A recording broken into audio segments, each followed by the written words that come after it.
paano gumawa ng trending AI photo prompt katulad nito. Ito po yung trending na trending ngayon. Kung hindi niyo pa po alam, panoorin niyo po ang aking video.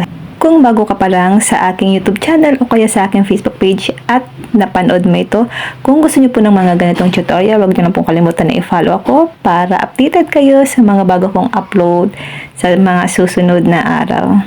Ito nga pala yung trending na trending ngayon. Baka po hindi niyo pa alam kung paano. Madali lang po ito. Basta panoorin niyo lang po ang aking video para po makasunod kayo. Ngayon, open lang natin ang ating Google. Dito po sa may search engine, i-type lang natin ang Google Gemini. Then, tap natin ang search. I-tap mo lang itong pinakauna.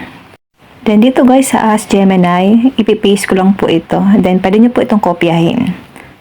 Ito guys, ilalagay ko po ito sa comment section para makapin nyo rin. Then, dito, mag-upload lang tayo ng photos. I-tap lang natin ang plus sign. Tap Upload Files. Tap lang natin ang photos, then piliin po natin yung picture na gusto nating maging AI photo prompt. Halimbawa guys ito. Tap lang natin.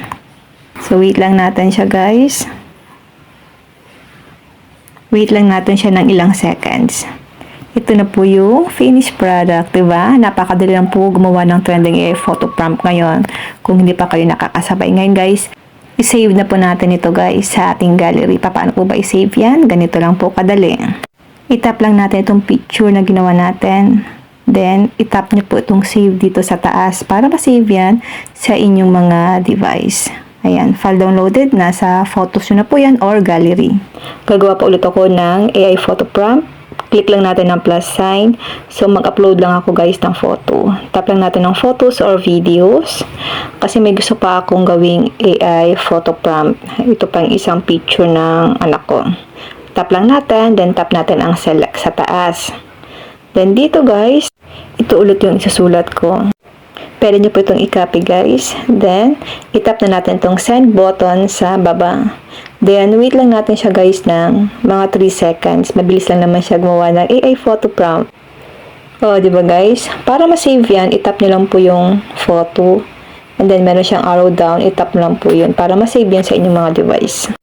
Tap lang natin ng photo, then itap nyo po itong sa gilid, yung parang arrow down, para ma-save yan sa inyong mga photos or gallery.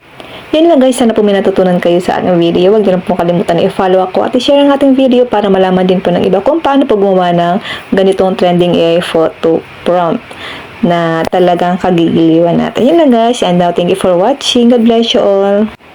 Masasave pala yan sa inyong mga photos or galleries. Halimbawa sa akin ito. Pakita ko lang sa inyo yung nagawa natin ngayon. Ito po. Ito yung isa. And then, di ba guys, ang cute. Ito po yung pangalawa. Napaka-cute ng AI photo prompt ngayon. Promise.